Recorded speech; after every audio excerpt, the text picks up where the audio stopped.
Right, hello and welcome to Unexplored 2, and I might actually just... Can I get borderless? Yes. Right, there we go. So I'm just going to say then I clicked off it and it minimised the whole game. Would probably help if I put it on borderless first before beginning. So, Unexplored 2, The Wayfarer's Legacy. This has been on the channel in a Steam Next Fest event, I believe, before. I bought it a while back on a bit of a sale, but I've not really had time to get round to going on it. But having just spent the past week beating God of War Ragnarok, and now it's about 2 months until the release of... Oh man, I think it's like in February, everything seems to be coming out. Where there's going to be Company Heroes 3, the new Hogwarts game, the Dead Space remake, I think it's end of January, start of February sometime. There's a lot coming out, but it's in a month or two's time, which gives me a bit of time to...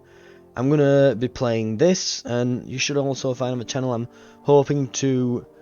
I've just finished recording the last bits of Darktide, and then I'm going to try and revisit a few games that have been in early access that have maybe, you know, had updates and things, or games that we didn't quite finish off in the series, and so on. So I'm going to spend a month just kind of tinkering around with that. But this will mark probably the first video released in 2023. Not, we're not that far ahead yet. 2023. And apologies if you have been... I don't think there's many who will have been, but if you've been watching the channel and been like, well, where the hell is it? Why has it not been uploading? Christmas plus cold and therefore losing my voice is essentially the answer to that question. Now, without further ado, we'll get started here. What makes this game quite unique, and the reason why I kind of picked it up, so it's a sort of roguelike / Souls-like-esque game. You'll see what I mean when we get into things here. So I'm going to start with a tutorial. But essentially, it does have a unique death mechanic. But it's not like a roguelike where, well, your run's done and you go on to the next one, and then there's some meta progression. Let's say use right hand weapon, use left hand weapon. Oh, so I guess we can technically dual wield or sword and board it.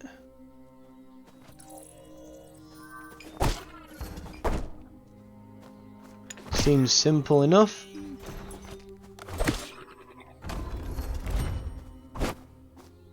Okay, so I've got a basic attack, and then if I hold it, I do a thrust. And I can block while I'm doing that and aim with the right stick like a dual... like a, what's it, dual stick shooter. Twin stick shooter, that's what I'm thinking. But, right, face your opponent with a ready sword. Hold left trigger to that. Autonomous assume strike when you get close. You'll need to try to parry or block. Face your opponent with a ready sword.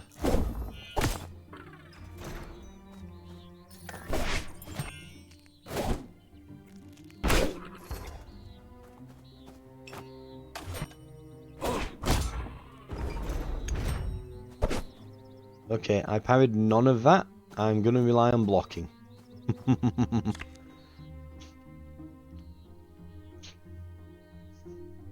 Break through their defences by doing a heavy attack and follow up with a regular attack when its weapon is in cooldown. Okay.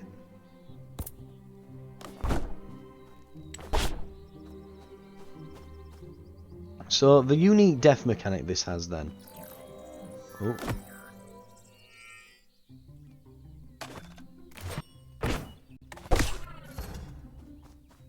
Oh.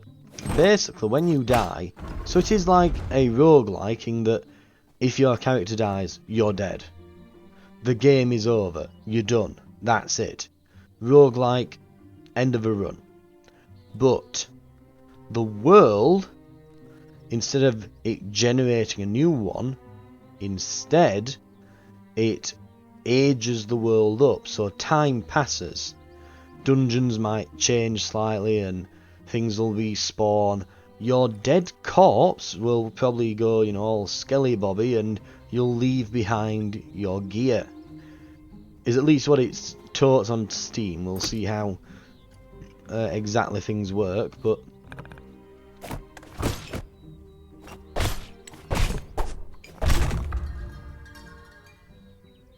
I mean, I'm assuming I were meant to kill him. Right. It did come up saying attack when I talked to him, but so in the meantime though, while I've been looking to start this, they've ended up doing a few updates while I've been dragging my feet, and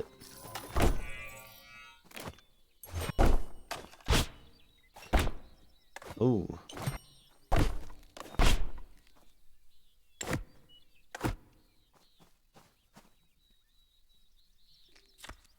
This gate is bad. You'll need to find some sort of lever or a button.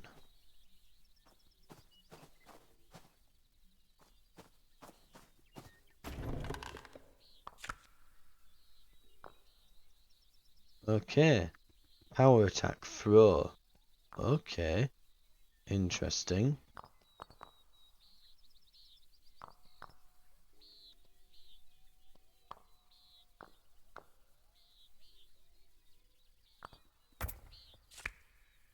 Automatons will block all close range attacks. The dagger can be thrown to overcome their defenses.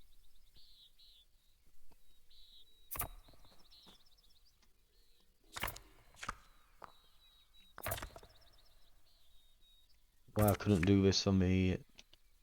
Oh, presets. In inventory, you can change the items you currently have equipped, but you can also equip items to one of your 2 presets. Back in the game, these presets allow you to quickly access your favourite weapons. Left and right bumper changes between them. Okay.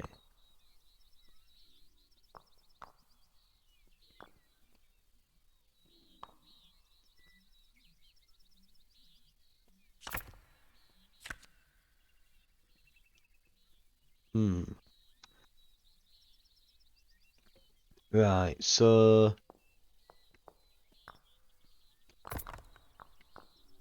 okay, so that's a sword.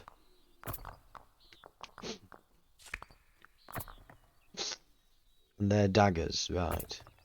So now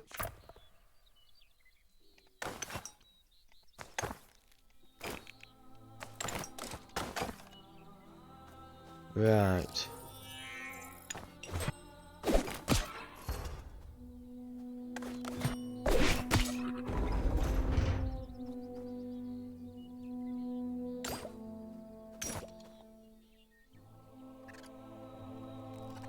I'm assuming that they're re-equipped. I don't have to go back in the menu, do I? Well, thank God for that.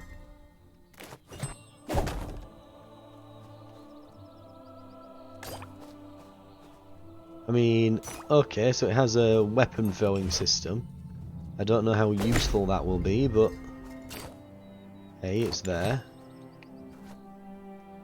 Ah!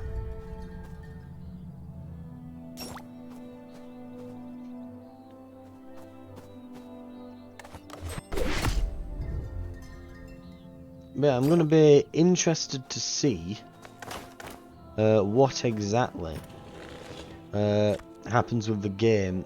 Because as you can see, it is basically a... okay, use healing brews as the left button, okay.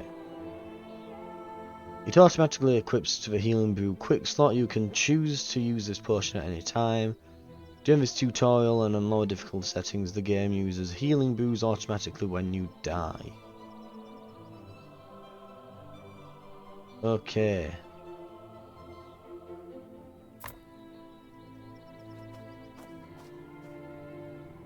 Right.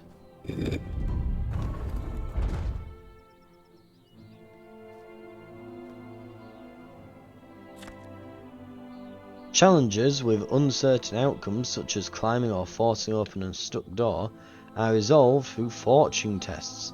To pass it, you must draw a success fortune from a pool of possibilities. while avoiding failures and other negative effects. Most tests do not start with success fortunes in the pool. You'll need to play other fortunes first that add one or more successes, and thereby increase your chances of succeeding. Right.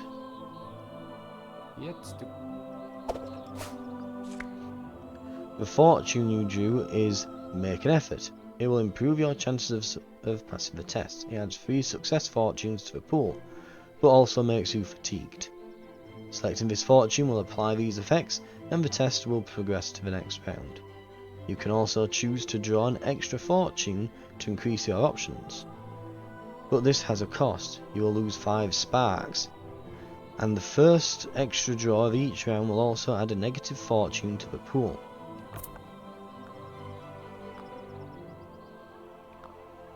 What? After you have selected a fortune that is not a success, failure, or another outcome, the test goes to the next round.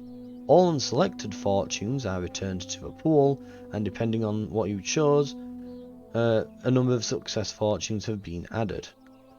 Next, you automatically draw 1 new fortune. You keep playing until you choose an outcome fortune to conclude the test.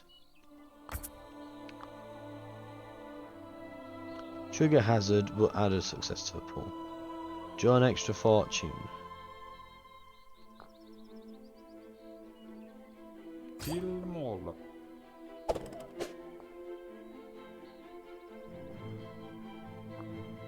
Success.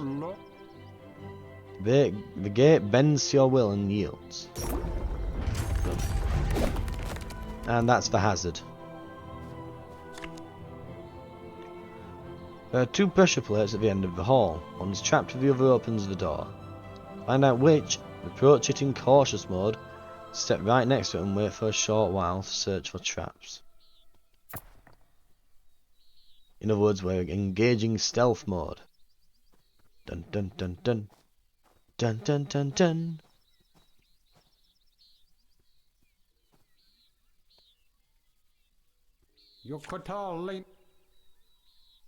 Right.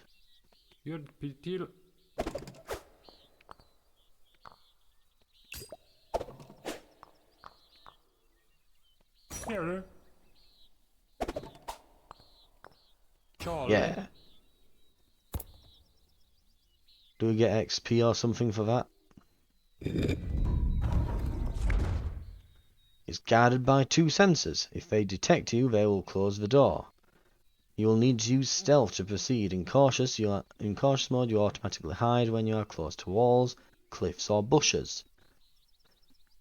Once hidden, you can move unseen as long as you don't venture too close to enemies or sensors. Staying close to cover reduces your chances of being seen further. You cannot hide when you are being observed by enemies or sensors. So if you are spotted by these sensors, you might need to retreat back out of the room first. Cautious mode.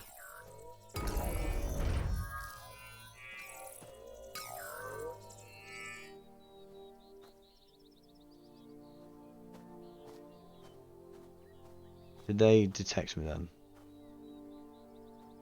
Right, well, we exited the room. Let's go around the wall. They've not seen me. The door is open. We'll just lick the wall as we go. There we are. It's locked. The key is hidden in the room. Inspect by switching to cautious mode and standing still near crevices or other potential hiding places. You know what this reminds me of? There's like a sketch from Monty Python where they're going on about like how to hide in plain sight, and there's a guy just blatant like, you know, Mr. So-and-so is hiding in this field, and there's just this one bush in the middle of the field. It's like, where could he be? And they just blow it up.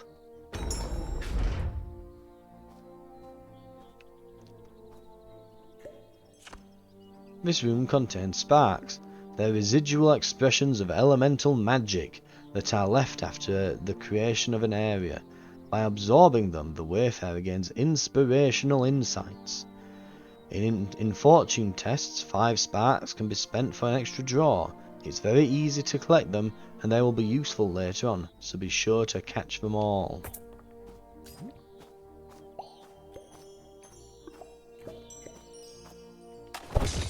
Ah, we can smash pots. Ah.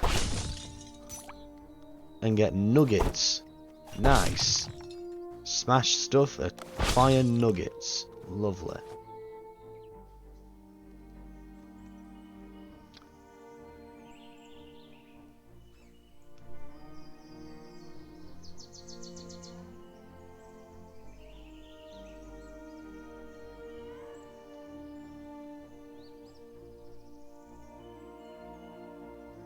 Okay, here we go. Oh. He's having a bit of stuttering.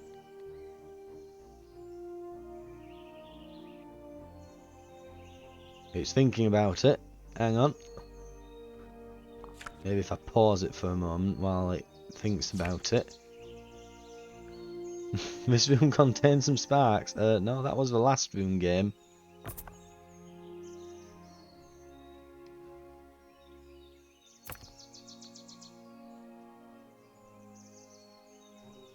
The game appears to be having an issue. It's having a meltdown. Ah. Oh wow. Okay, that's bad.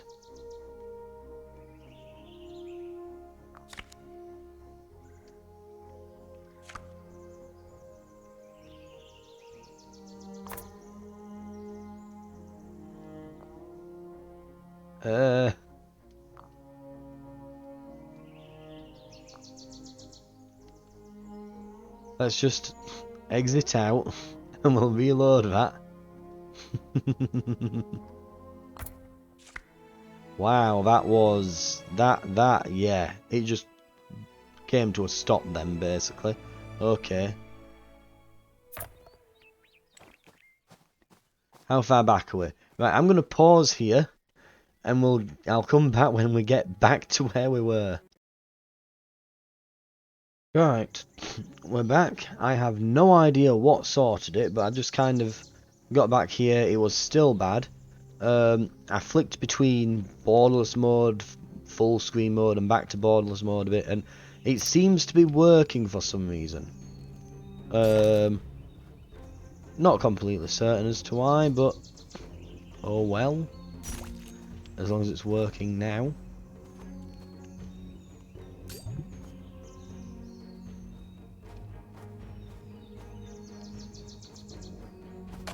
Get here, rabbit.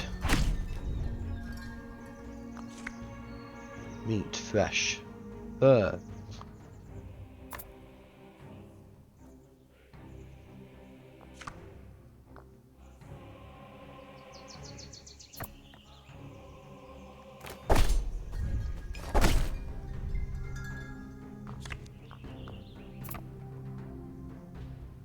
Okay, what have we got here then?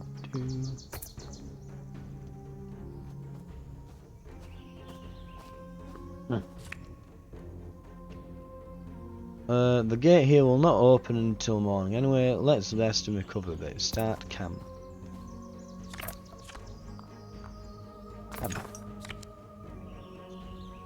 Allows you to eat food and recover health, repair items and rest, to recover from fatigue and reset skills that can only be used once per day. Most actions will advance time. You can only take 4 camping actions in a full day.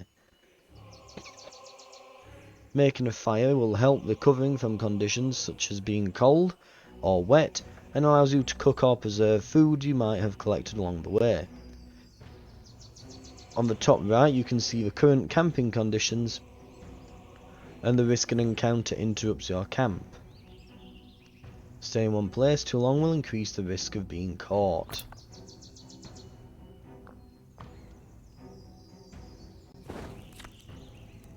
A fire allows them to cook food and fend off the cold. The fire might attract more attention though. Fire is a good way to make your journey more comfortable. Discomfort such as being cold and wet leads to hope loss, which you want to avoid as much as you can. Your current hope level is shown with a diamond shape next to the health bar.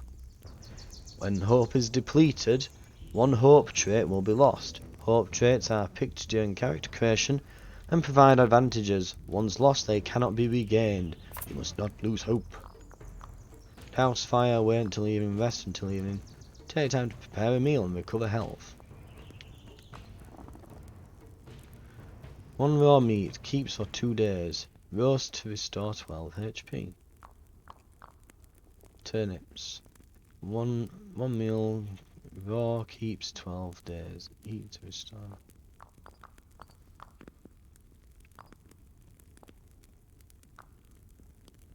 Take time to preserve food. Or there's break camp.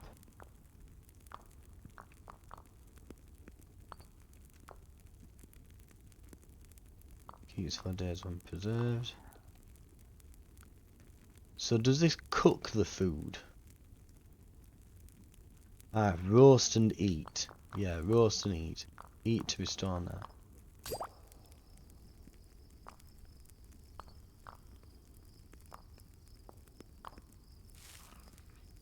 Right, so we're fed.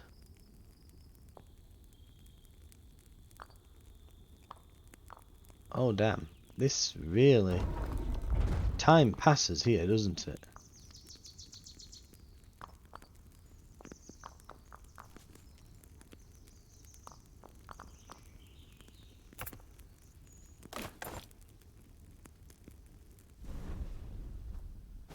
Damn. Okay. The Staff of Yendor.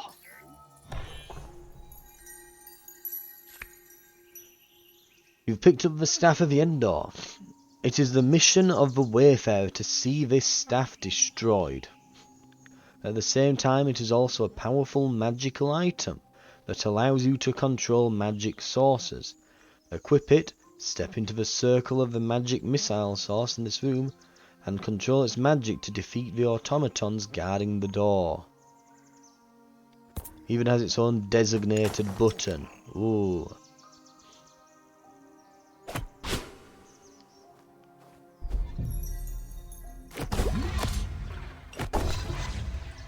It comes at a price, increases our presence.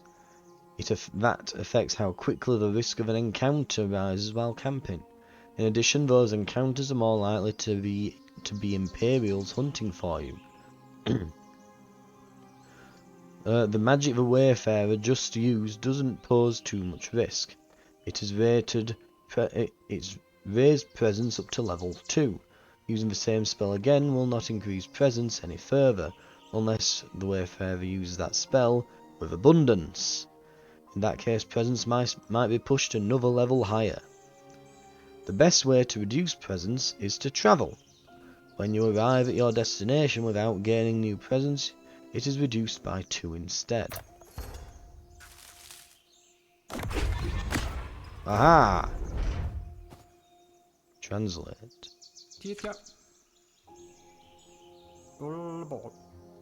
You concentrate as you trace the ancient markings. So we can get a partial success if we want. Something that a wise person wouldn't do, but the exact word and meaning remains elusive.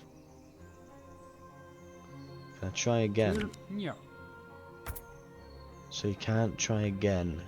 Important to note that. I don't know if that's true for everything, but...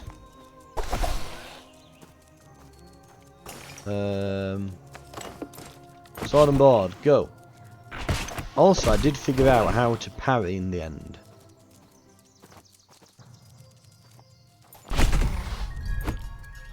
So, for example, I can face this guy, if he goes for me, which he might not now. No, he's running like a coward. Get back here.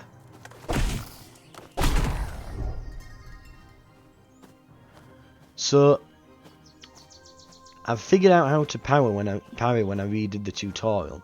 So if I attack here, as you can see, if you look at my sword, the little icon in the bottom left, it kind of goes black for a moment. So you can only do like attacks so quickly, right? All you have to do to parry is make sure that it's not on cooldown, like it is just then. So it's on cooldown, now it's not. Right? It's not on cooldown. You mustn't be readying an attack either. That's where I'm mistaken. You just walk up to them, and if your sword isn't on cooldown, you'll automatically parry, but it then puts your sword on cooldown. And that's how the parrying system works. Banana!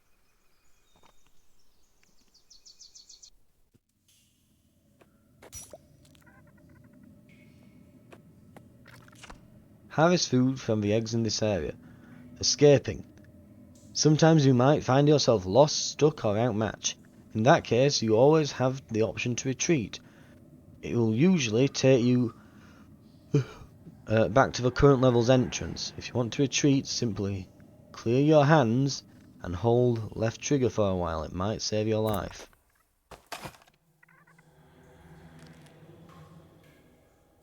Ah. Okay.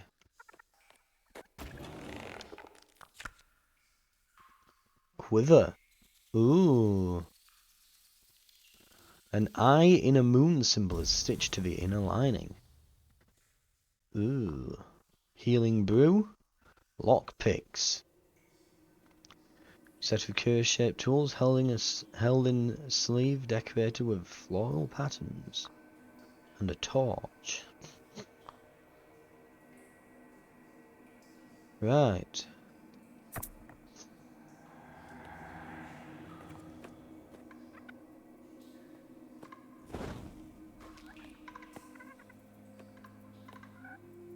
What are you? Piercing roots.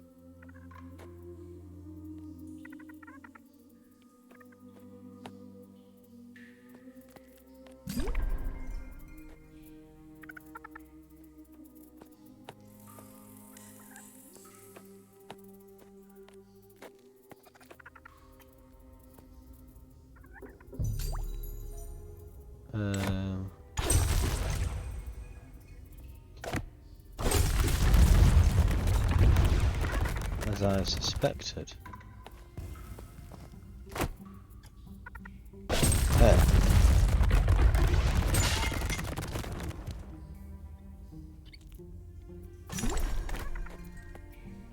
Right.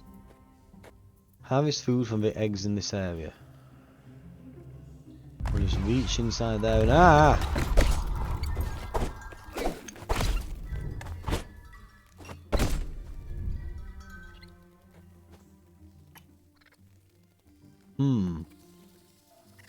Well, this poses a problem, possibly.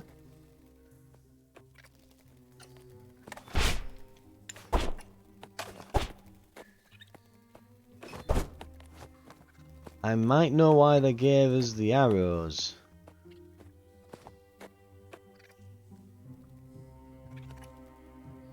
Oh, that's nice. You can take the torch. Right. Character.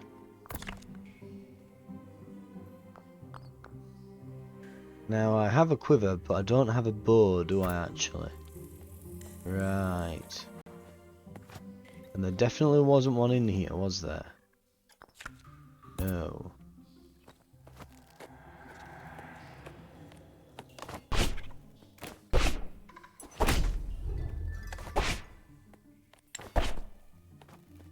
You know what? They don't seem to be having a go at me. That one does. Get him.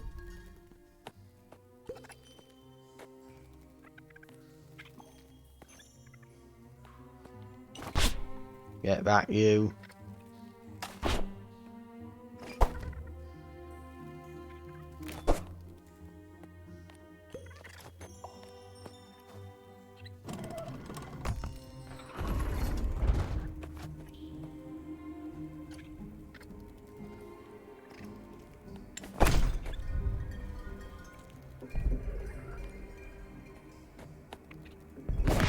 Oh, so that's what those shrooms do. Ah.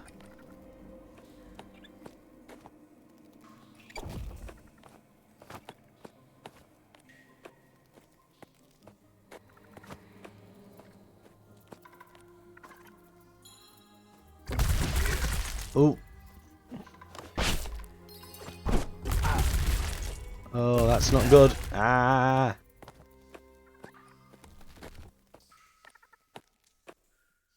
Okay.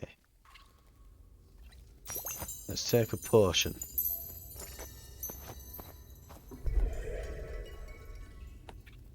Get away from the shroom. Can I kill these?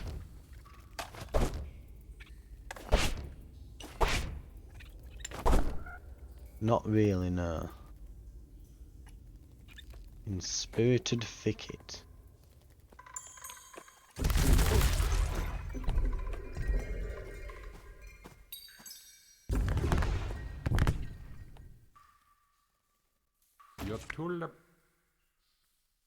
We can try to pick the lock. You set to work. Use extra one. Play it safe. Add 3 successes to the pool. We're still drawing rubbish. We're running out of fortunes.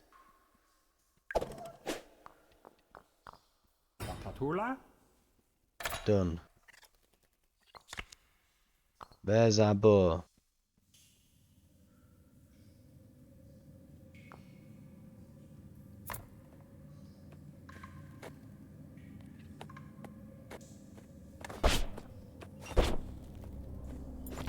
Get him. Yeah.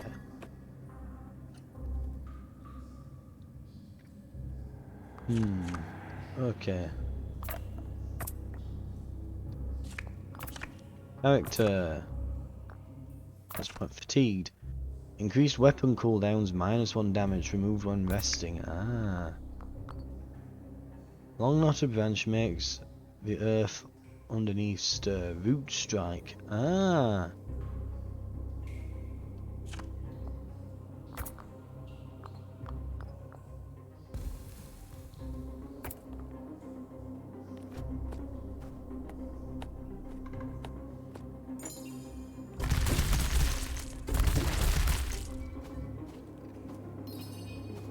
Go on. Use your attack. Aha! I am past you.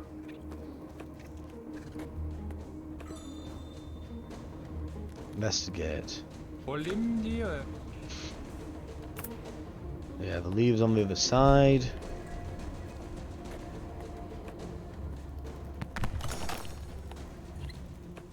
And as we've determined,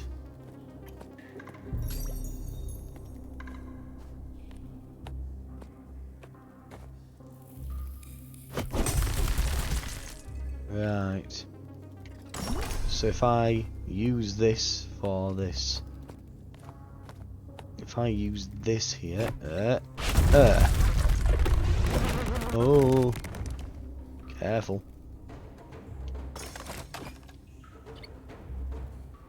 Water skin gained. Ooh, nice. Outlaw guard.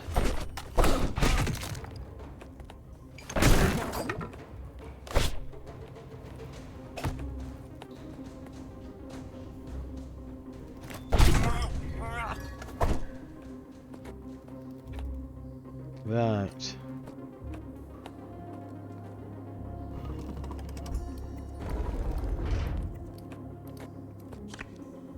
Pray for help. A game with very sophisticated content generation, but it's not perfect. In rare cases you might not be able to progress because of incorrect barriers or missing features. In those situations you can pray for help and ask Raph to intervene on your behalf. Clear your hands and hold right trigger for a while. You'll find that doors might open or you are teleported past barriers. It works best if you stand close to and face misbehaving features. Using it frequently or without clear cause will invite retribution. You are advised to use it only sparingly. Let's pray we do not need to pray. An interesting feature to get past some dodgy random generation, I guess, eh? Whey bread. Simple fare, already prepared and keeps for a long time. If only it tasted better. Right, let's try to make out of here now without Ooh, what's this? Pay tribute. Procedurally. An old shrine leaving a tribute will likely invoke their blessing. Offer our turnips. You've finished the tutorial. You're now ready to create your own Wayfarer and embark on your quest to destroy the staff of Yendor.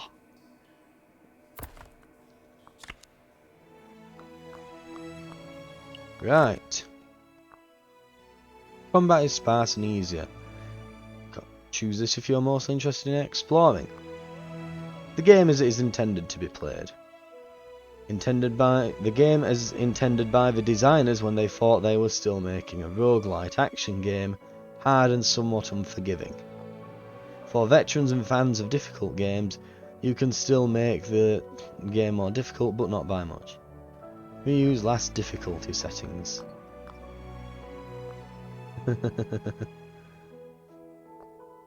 Yeah, I'm gonna say the combat does not suggest that this would be a very good roguelike action game. It's very basic. Right, we'll keep on standard then.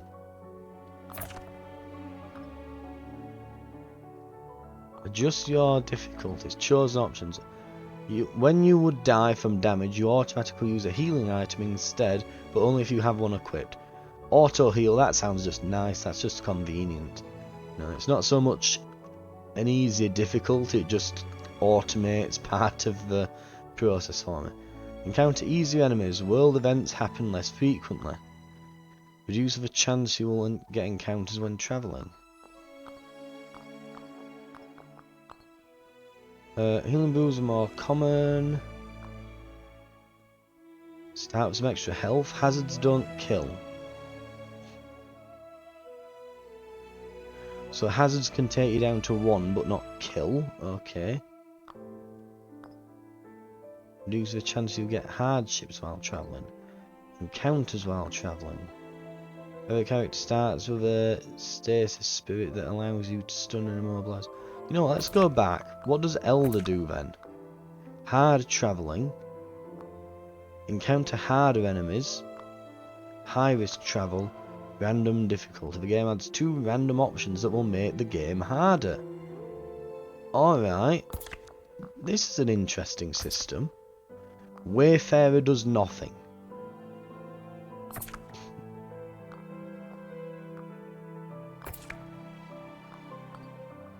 Let's put auto heal on. That just, again, that's just going to automate that. That means I just don't have to think about that.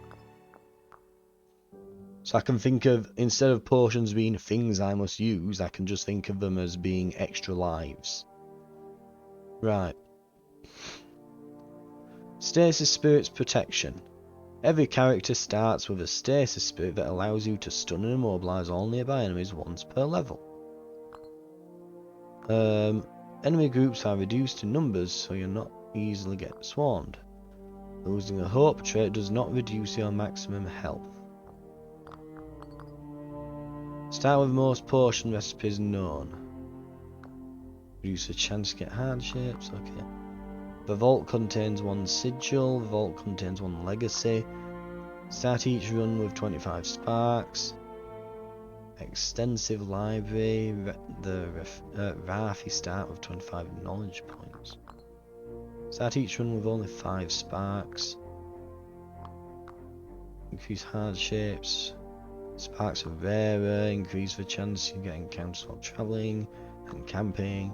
The world is just more difficult, so more events and harder enemies. Wayfarer starts with fewer hope points, starts with 24 health. When you get wounded, you can get wounded when your health drops below 50%. Healing brews do not exist in the world. Or does it mean do not exist in the world, not exit? Probably. Every item with 2 or more sigils gives you a base presence of +1. And then randomized 2 extra options that make the game harder, so it'll probably be orange and above. Interesting. We'll start it with, so this will be Wayfarer difficulty with auto heal enabled. The first run starts in the Garden of the Endor. Play in a fixed created world. The game picks 3 random content options, including options you haven't yet unlocked. Whenever possible, the game favours the newest content during world generation. Okay, we'll start it with that.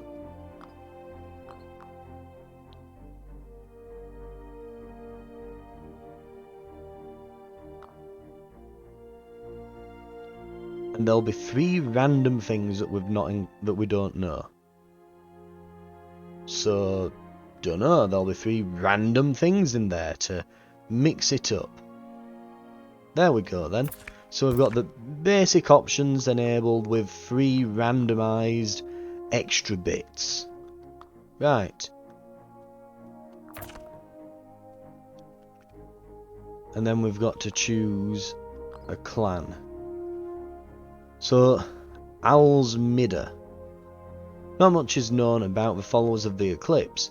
They appear to be quiet, calm, and very dull. Clan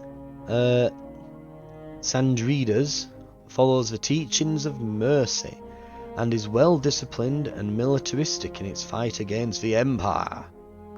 And they have different races and backgrounds, so these are Dawn Stalkers.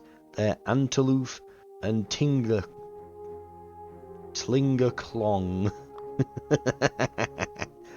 So made up words, aren't they? The Rathi. They are loyal followers of Wrath and avid collectors of lost knowledge. Every generation a Wayfarer is appointed to act on their behalf. Human Grus Tingerclong Disciple is the background. And they're 3 swords, and these are Dawn Stalkers, whatever that is. So, Grus, Human, Tlingerclong. So what are these? So these are tall, unexpected insight into other beings. The stalked eyes certainly help. They're birds, basically. Hope traits: heightened senses, natural charm, wisdom, fortune, quickness. We know what humans are. Heightened senses, endurance, spirit link, natural charm, elemental insight. And here, strength, natural charm, endurance, heightened senses, spirit link.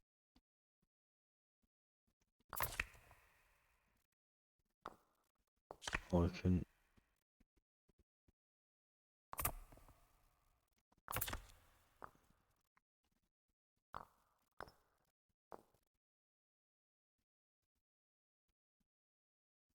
Moxilla then.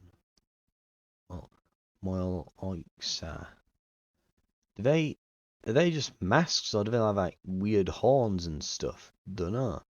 Fortitude, strength, confidence, fortune, wisdom.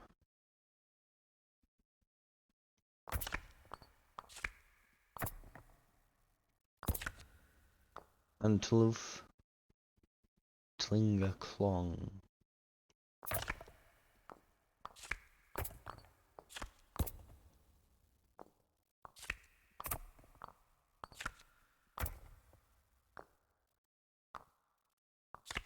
We'll go as a default human for this first. Disciple, possible skills: archery, throwing technique, shield proficiency, formal education, empathy, pathfinding, barter, silent steps, pack rat. Possible equipment: bows, quivers, clan shields, javelins, sturdy boots, daggers, and wrath carvings. Fixed skill: single-handed martial art. Okay. Hope traits. Choose hope traits. Hope traits might be lost during the adventure, starting with the highest hope trait. +1 redraw on magic fortune tests. Use elemental insight. Suffer fatigue less often while travelling. Easier to spot hidden things. Redraw on social fortune test. Redraw on fortune tests involving sprites and elementals.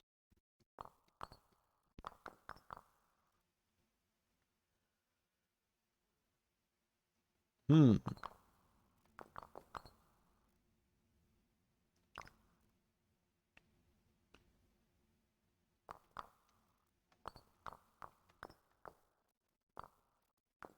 Heightened sensors. Endurance. Magic. Social. I think we'll probably see social fortune tests come up more often, I think. So we'll try that. Is that my lot? Can I not choose others now? Right. So I get that many. Choose skills. So we have single-handed martial art locked in. So we can do +1 damage with bows. Better deals when trading goods. Redrawn social fortune tests. Oh. Redrawn knowledge fortune tests. Reduce encumbrance of each non-combat item by 1. That sounds useful. Ignore 1 lost on a journey. Less cooldown. Block more heavier weapon attacks and rapidly block 2 attacks with any shield. More silent, stay unseen when traveling. When traveling, ignore visible hardship once per journey. +1 damage with thrown weapons, single-handed weapons. They've got some good stuff. There's some good stuff here. I can only take 4, which is unfortunate. I'm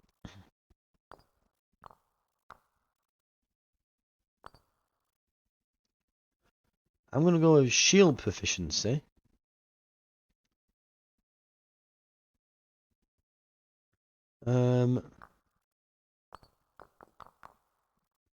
We could do pathfinding to avoid getting lost, or we could go for some more redraws on tests, or better deals when trading could be good, or silent steps, so we can move more silently, remain unseen better, but when travelling we can ignore visible hardship as well.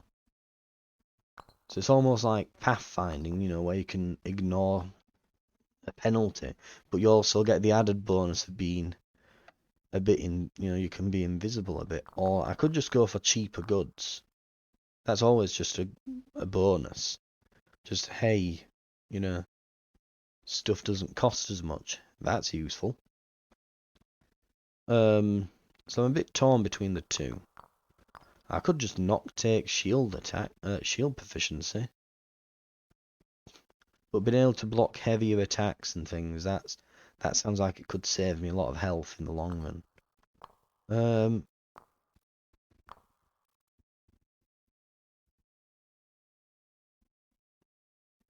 We'll go with silent steps. We'll be sneaky. Available items. Choose your equipment, your gear.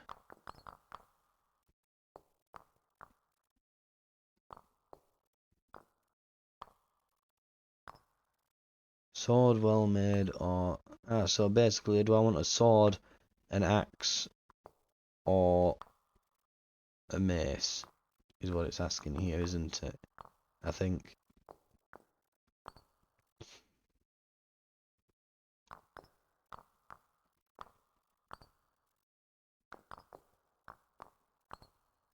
Ooh.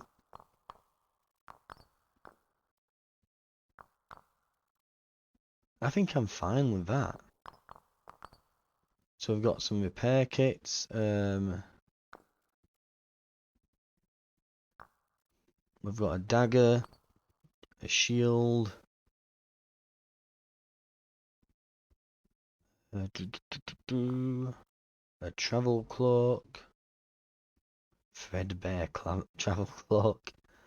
Negates the first wet effect suffered from weather during a journey. Use of 1 of 1. Repair with a repair kit. Threadbare, only 1 use, so it might get used and then break. Bedroll, okay. Interesting. Character overview. Right. Looks good.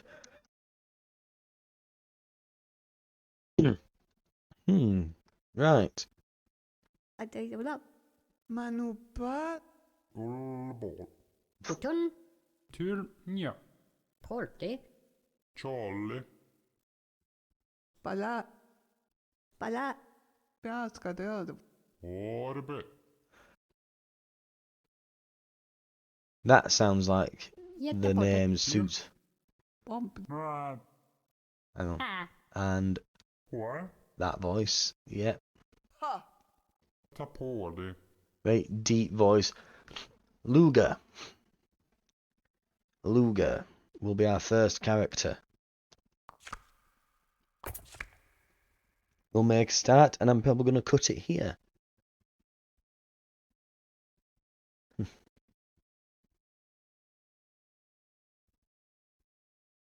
We shall generate a world map, find our footing, and then we'll call it, and we'll continue on next episode.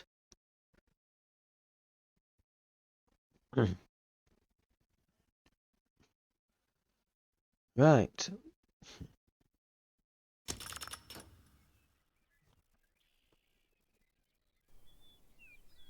Oh, we're generating, we're building, it's doing a thing of some description.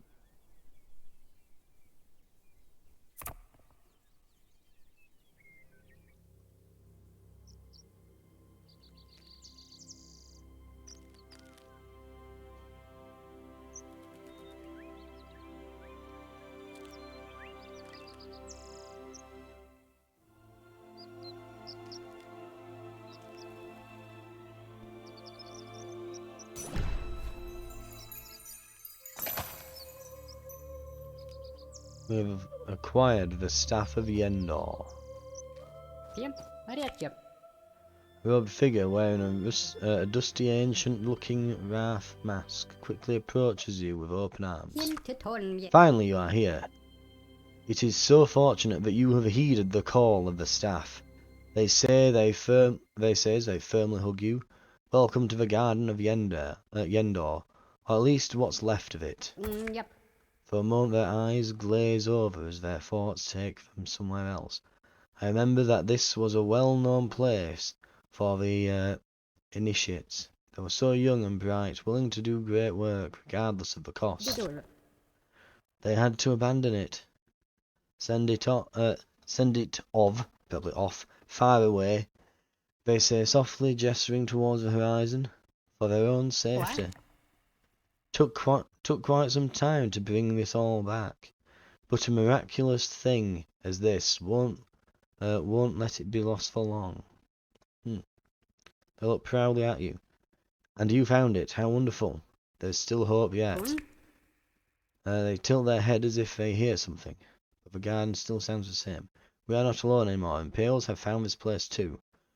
You need to go to Haven now. I'll mark it on your map. Make sure to speak with the Law Master about what has happened here. Now go. May Wrath's guidance bless your journey.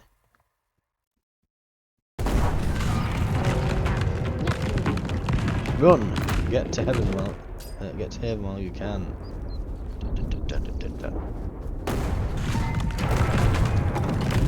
Uh-oh. Go to Haven. Okay, follow the sign.